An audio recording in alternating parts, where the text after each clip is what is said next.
Bonjour, j'espère que vous avez passé un bon été. Aujourd'hui nous sommes le samedi 10 septembre, les chats miaulent et moi je m'apprête à commencer le challenge 24 heures, 24 mangas.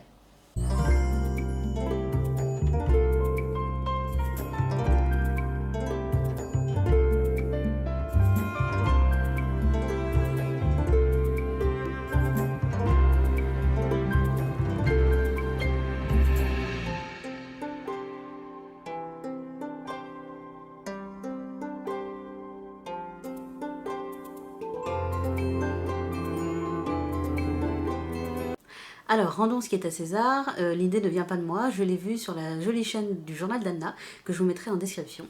Et j'ai eu envie de faire ce challenge moi aussi, parce que ma palle manga fait 3 étagères. J'en reçois énormément pour le boulot, j'en achète, un peu moins qu'avant, mais j'en achète encore un petit peu de temps en temps. À la Japan Expo, j'ai craqué par exemple. Et ça s'accumule, ça s'accumule, ça s'accumule. Donc je me suis dit que c'était le challenge parfait pour ce week-end pluvieux, où il fait gris et où on sent que l'automne arrive. Ah, j'adore ce temps. Je le commence tard puisqu'il est déjà 4 heures et le challenge s'arrêtera à 4 heures demain, donc dimanche 11 septembre. Et comme vous voyez, je me suis occupée de mes cheveux, donc rien ne va dans ce début de vidéo. Mais vous en faites pas, comme vous voyez derrière moi, j'ai ma pile de manga, j'ai mon petit marque-page, on est paré.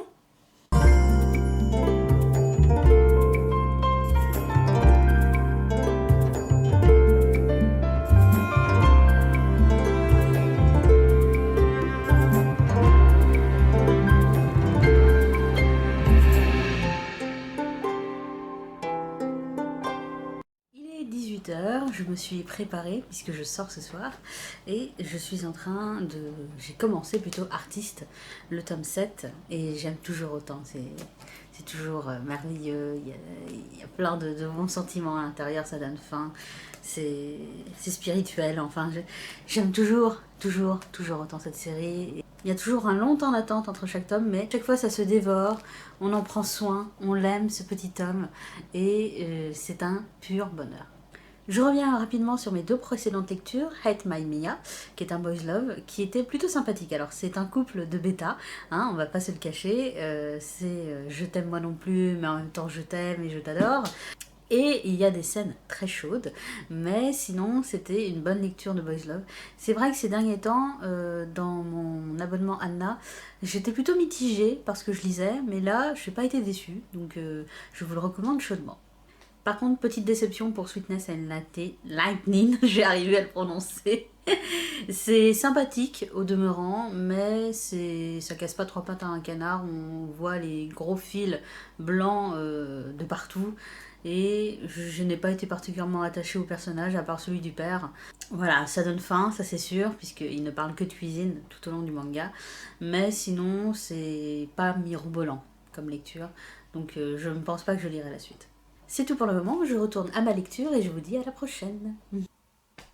Bonjour, on est dimanche, il est 13 h passé et je me suis levée à pas d'heure. À ce challenge, je pars du bon pied. Mais mine de rien, j'ai pas perdu mon temps puisque j'ai déjà lu 3 mangas. J'ai lu Anne la maison au pignon vert de chez Nomi Nomi et Tokyo 4 saisons publiées aux éditions Anna. J'ai beaucoup apprécié l'adaptation d'Anne, La maison au pignon vert, puisqu'elle a été très fidèle, elle a été très drôle et très touchante à la fois. Les adaptations de Nomi Nomi dans la série classique sont toujours excellentes.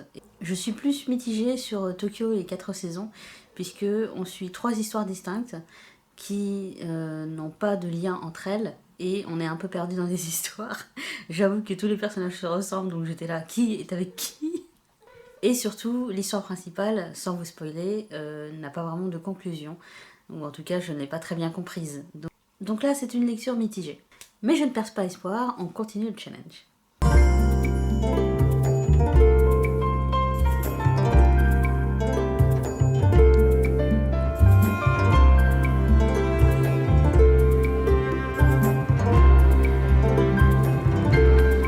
Il est 4 heures, le challenge est terminé, et évidemment, je n'ai pas lu 24 mangas.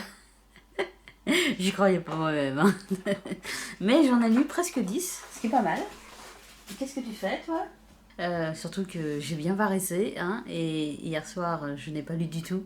Donc c'était plutôt sympa comme challenge, je pense que je referai à l'occasion parce que je plonge comme ça d'univers en univers et c'était vraiment très très très cool. Mais avant de vous quitter, je vais vous parler de mes dernières lectures. On a Love Qualia, qui est aussi aux éditions Anna. C'est un boys love que j'ai plutôt bien apprécié. L'histoire est peut-être un brin simplette, mais je trouve que le couple fonctionne bien, que la dynamique est sympathique. Et moi, ça m'a bien plu. Donc, encore une fois, il y a des scènes chaudes. C'est un boys love, hein. Tous les boys love ne sont pas comme ça. La preuve avec l'autre boys love que j'ai lu, Idamari ga Kikoeru, le tome 3 de la sous-collection Limite. Je sais pas comment on dit. Il y a le manga, il y a la collection Limite et c'est le tome 3. Voilà. Comme vous pouvez le voir d'ailleurs, c'est une belle pavasse. Ça, j'ai placé beaucoup de temps dessus. Et c'est un boys love que j'aime toujours autant, puisqu'il pose des questions sur le handicap, il pose des questions sur le couple, sur l'amitié, sur l'avenir, etc. Et encore une fois, c'est un tome qui ne m'a pas déçu, puisqu'il pose les bases d'une relation saine et qu'il est tout en questionnement, tout en rebondissement psychologique. J'ai grandement apprécié ma lecture. Et j'ai fini ce challenge avec les tomes 7 et 8 de Minuscule, que j'aime toujours autant. Voilà, c'est l'une de mes séries chouchou. Fait partie de mon étagère préférée dans ma bibliothèque. Je n'ai plus de place, mais c'est pas grave. Et c'est toujours aussi douillet, c'est toujours aussi mignon, ça te donne faim, ça te donne envie de voyager dans ce petit univers minuscule. Et j'adore. Voilà, c'est un petit bonbon ce manga que je vous en ai déjà parlé, je pense que beaucoup d'entre vous le connaissent, mais si vous n'avez jamais tenté Minuscule, foncez parce que c'est un pur bonheur de manga. Voilà, c'est tout pour cette vidéo, j'espère qu'elle vous aura plu, je ne sais pas quand est-ce qu'on se retrouve, à la prochaine lecture, voilà, parce que je lis très peu mais je lis quand même. J'essaye de me remettre à Instagram, donc si jamais vous êtes en manque, retrouvez-moi là-bas. Je vous souhaite de très bonnes lectures et je vous dis à la prochaine. Salut!